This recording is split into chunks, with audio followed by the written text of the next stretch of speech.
Hello everyone, my name's Enoch, and today I want to address a argument made by several Christians that I've heard.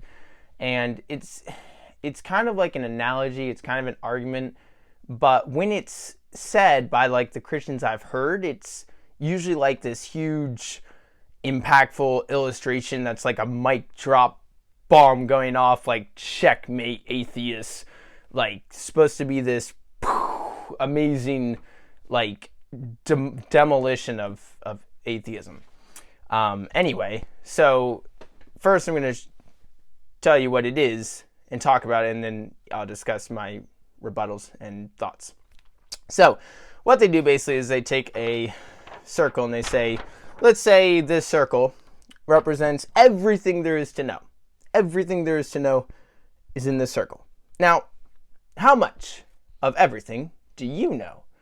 And so, I mean, the answer would differ for everyone. For me, personally, not very much. So I'm going to draw a little chunk on this circle.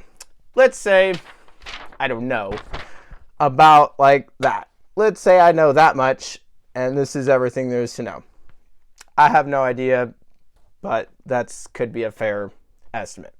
Okay, and then what they say is, okay, so here's everything there is to know, and here's everything you know. Isn't it possible that God exists in any of this? Bombshell, checkmate, atheists. Okay, so when they say this, it's like, they think it's like atheism destroyed. I don't even really understand how this is relevant at all. So the first point is it's a category error, because atheism is not, it doesn't relate to knowledge, it relates to belief. It's something describing a belief system or a lack of belief system, kind of. It's not knowledge. So I don't know any atheist that says positively, I know for a fact there is no God or gods. I don't know any atheist that says that. Atheism is simply the position of not believing in a God. So right off the bat, this knowledge thing of couldn't God exist in all of this area that you don't know is irrelevant, because atheism isn't about knowledge. It's about belief.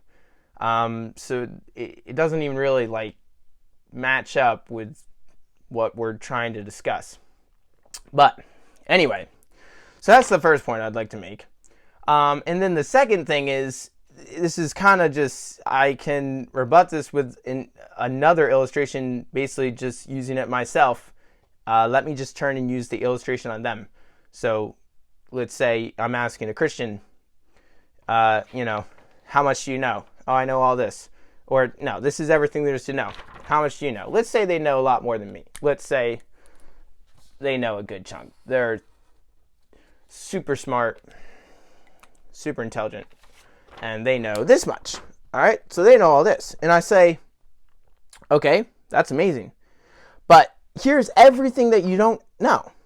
So isn't it possible that Santa Claus, the Tooth Fairy, Sandman, the Loch Ness Monster, the Boogeyman, the Flying Spaghetti Monster, Hermes, Zeus, all the Greek gods, and Spider-Man and Superman and Batman and, a bunch of these fictional superheroes and legendary characters from ancient history and whoever else you want to add to this list. And isn't it possible they all exist in this section? You don't know? Oh my gosh. Yes. And so, but how many of them do you believe in? Well, probably none of all the things I just mentioned, except couldn't they exist in this space that you don't know? Yeah, of course. What is the point of this illustration? So when Christians use this, I think it's really just pointless. I mean, I really don't get it. But that's my response to it. That's my answer to the objection. I really don't think it's worthwhile for Christians to take this argument and try to like punch atheism in the face, because it's not. It doesn't.